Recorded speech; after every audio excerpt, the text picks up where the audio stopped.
안녕하세요. 조선의 달인 조선기술사입니다. 조선기사 필기 기출문제 2021년 1과목 11번부터 시작하도록 하겠습니다. 11번 선박의 진동의 기진원이라 볼 수 없는 것은 1번 디젤 기관의 불평형력 2번 외부의 파도나 슬래밍 3번 방진 스프링의 신축력 4번 프로펠러 회전에 따른 주위 외판부의 변동 압력. 조금 애매한 문제라고 볼 수도 있지만 확실한 것은 세 번째 답은 선박의 기진원은 아닙니다. 일단 디젤 기관의 불평형력, 디젤 기관이 여러 개의 실린더로 구성되어 있고 여러 개의 실린더가 움직일 때 불평형력은 발생합니다. 그 다음에 외부의 파도나 슬래밍에 따른 휘핑 현상들도 기진원이라고 볼 수 있고요. 네 번째 보기, 프로펠러 회전에 따라서 주변 외판부의 압력이 변화 때문에 기진원이 발생을 합니다. 하지만 방진 스프링의 신축력 그 자체는 기진원이 아니에요.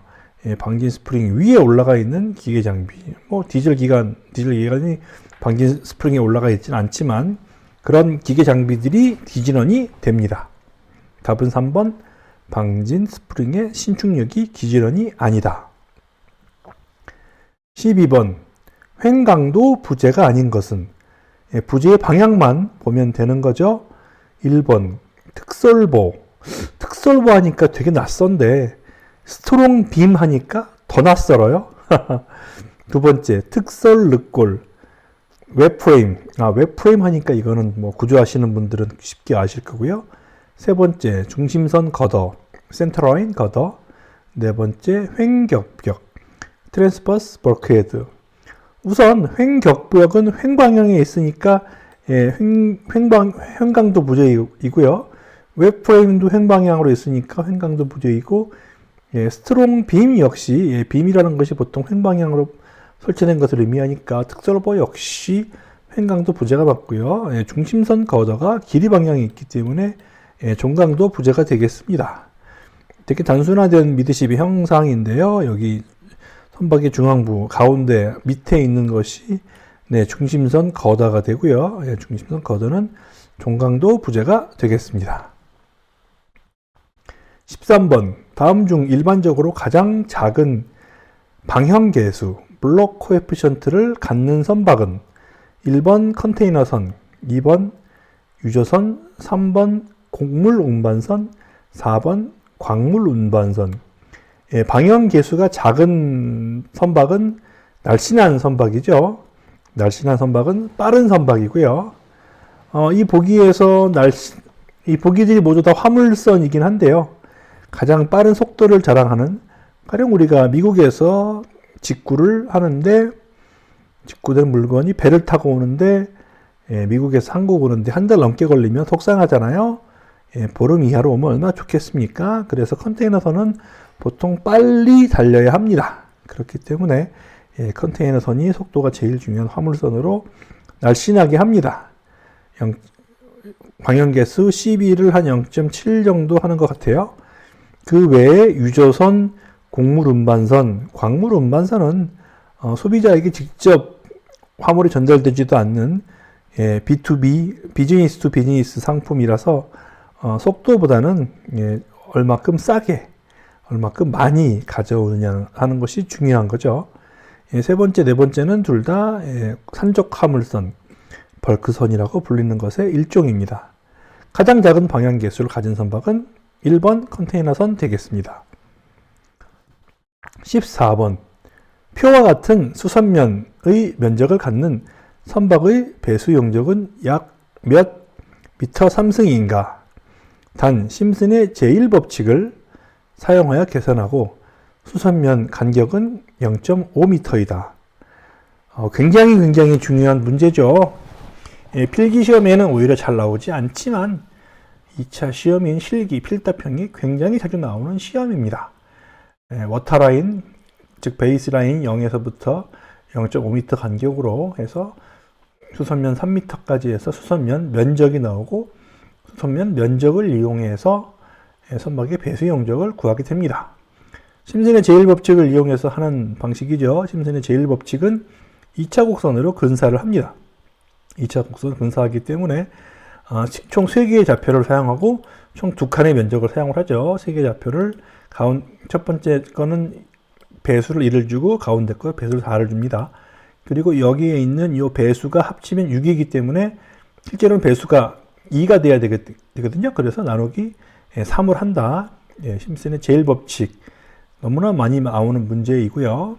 자, 보시면 심슨 계수를 1, 4, 1, 그 다음에 또 1, 4, 1 하지만 이쪽에서도 1이 오고 이쪽에서도 1이 오기 때문에 가운데 것은 계수가 2가 되는 거죠.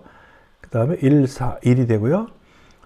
각 수선면을 심슨 계수를 곱해서 60.5 곱하기 1, 80.4 곱하기 4에서 심슨 계수와 수선면 면적을 곱한 것을 다 합치면 2105가 되고요. 여기까지 한 것을 마지막에 뭘 해야 되는 거죠?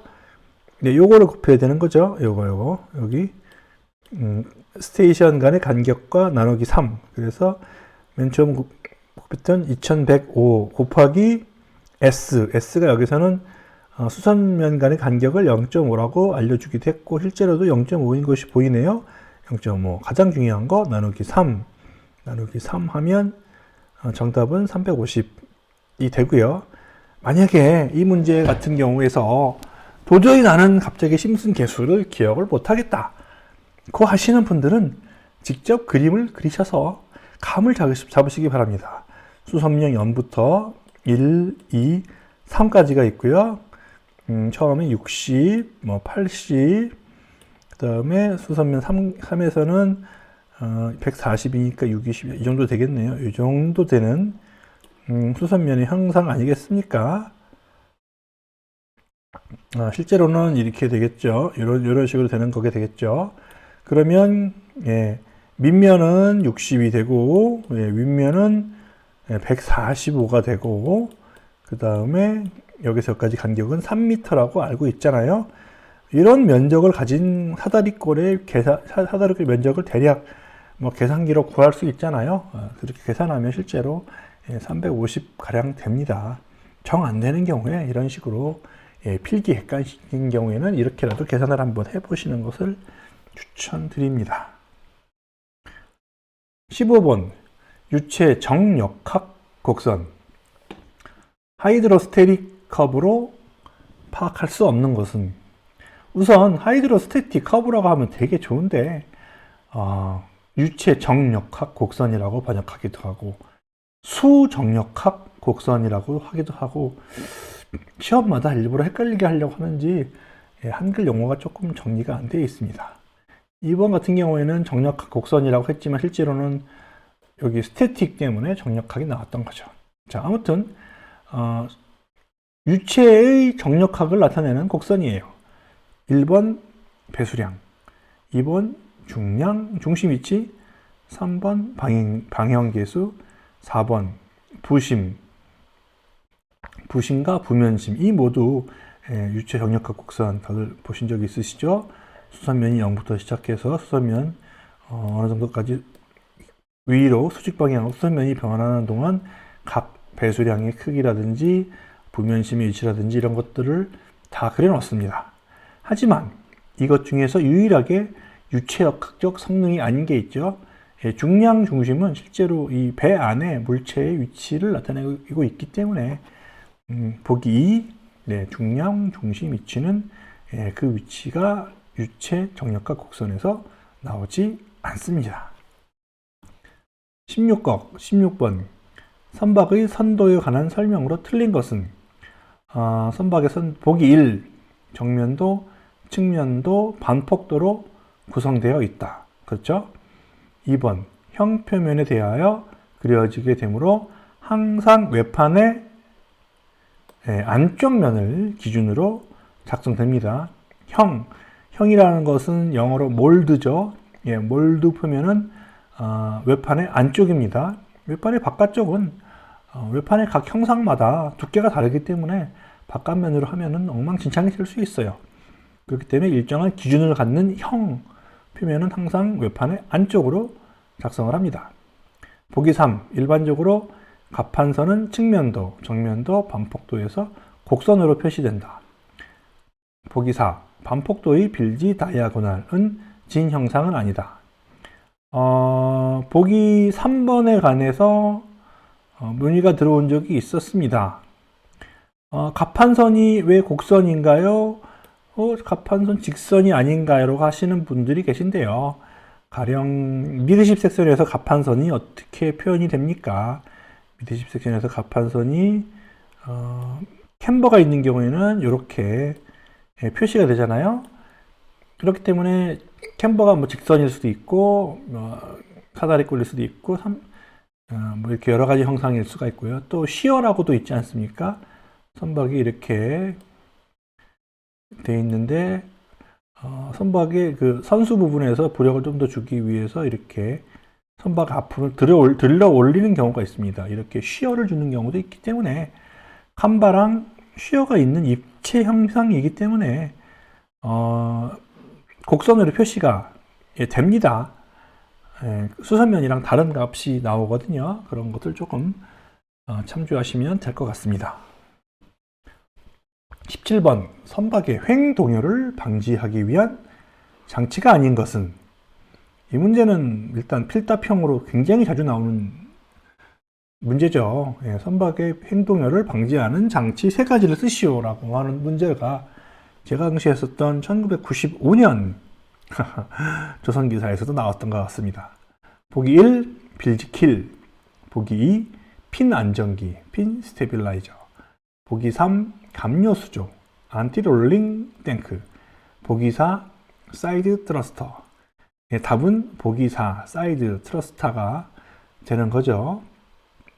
사이드 트러스터는 선박을 옆으로 미는 그런 장치입니다. 사이드 트러스트가 이렇게 선박의 것으로 보면 여기 선수나 선미의 옆으로 밀어주는 프로펠러가 달려 있습니다. 물론 배 밑에 구멍이 뚫려 있죠. 터널이 뚫려 있어서 옆방향으로 밀는 조타 장치고요. 서로 접안이나 이안을 할 때 사용을 합니다. 다시 한번 말씀드립니다. 선박의 횡동요, 롤링을 방지하는 장치 4가지를 쓰시오. 반드시 익혀두시기 바래요. 빌지킬, 핀 스테빌라이저, 안티롤링 탱크, 자이로스코프, 스테빌라이저. 이렇게 총 4가지가 있고요. 조선 기사 수준에서는 이게 정확히 어떤 것을 의미하는지 잘 몰라도 돼요.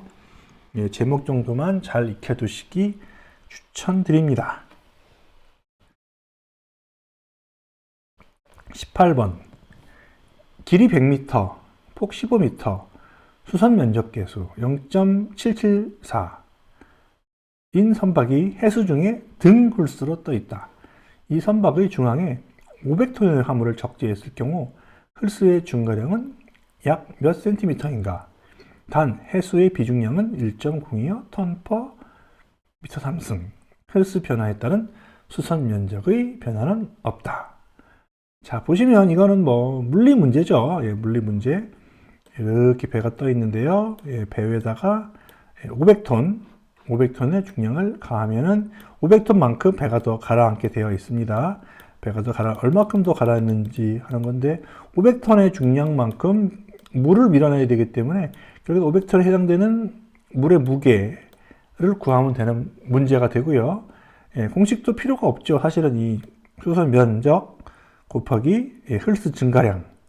근데 면적과 홀수 증가량은 단순하게 최적이기 때문에 무게로 바꿔주기 위해서 비중량을 곱해줘야 되죠. 이 값이 바로 몇 톤? 500톤이 되는 겁니다. 그래서 500톤을 다시 나눠보면 홀수 증가량은 500 나누기 수선 면적과 비중량이고요. 수선 면적은 현재 길이가 100m, 폭이 15m, 워터플레인 코에피션트 수선 면적 계수 0.774로 주어졌기 때문에 100 곱하기 15 곱하기 0.774 하면 이게 바로 수선 면적이 되겠습니다. 19번 만재 홀수선 규정에 의한 건연을 산출할 때 사용하는 깊이는 건연 길이의 중앙, 현측에서 어떤 거리를 의미하느냐? 이것은 이제까지 열심히 설명드렸던 형 개념과 전혀 반대의 개념이라서 이렇게 문제가 나왔습니다. 깊이라고 하면, 형 깊이라고 하면 선박에 이렇게 두께가 있을 때 두께의 상면, 그러니까 두께의 가장 안쪽에서부터 가장 안쪽까지가 될 것 같지만 실제로 건연에 사용되는 깊이는 갑판의 두께를 포함을 해요. 유일하게 건연만 갑판의 두께를 포함을 합니다. 그래서 여기까지가 건연에서 계산하는 깊이가 됩니다. 답은 이거죠. 상면까지, 두께까지 포함한 거. 건연은 배가 살아남는 개념이기 때문에 일단 이 용골의 상면인 형에서부터 갑판 같은 경우에는 두께를 포함하는 특이한 수치이다. 그래서 건연 같은 경우는 여기서 이제 그 워터라인, 물이 여기까지 있으면 여기서 여기까지의 거리가 실제로 건연이 되는 거죠. 선박 만재 흡수선 기준에 잘 나와 있습니다.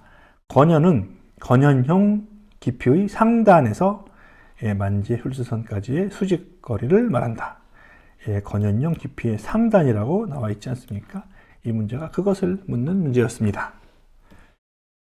20번 1 나누기 25로 축척한 길이 4m의 모형선의 침수 표면적이 4m 제곱일 때 실선의 침수 표면적은 몇 미터 제곱인가 하는 문제입니다. 이거는 뭐 공식도 아니고 일반적인 물리적인 감각만 아시면은 되는 문제죠. 면적은 길이의 제곱에 비례하는 거죠. 자, 면적은 모형선의 면적은 8m 제곱은 축척 25, 길이가 25배이지만 면적은 25의 제곱배, 길이는 제곱배에 비례하다는 물리 법칙에 따라서 계산하면 5000m 제곱이 됩니다. 여기서 길이 4m라는 정보는 안 쓰나요? 안 썼습니다. 페이크죠. 페이크까지는 아니고 길이 4m를 쓸 일이 없어요. 굳이 제시했던 이유는 헷갈리게 하려고 제시 드린 겁니다. 여기까지 조선기사 2021년 1과목 조선공학 일반 해설을 마칩니다. 여러분들 합격을 진심으로 기원합니다.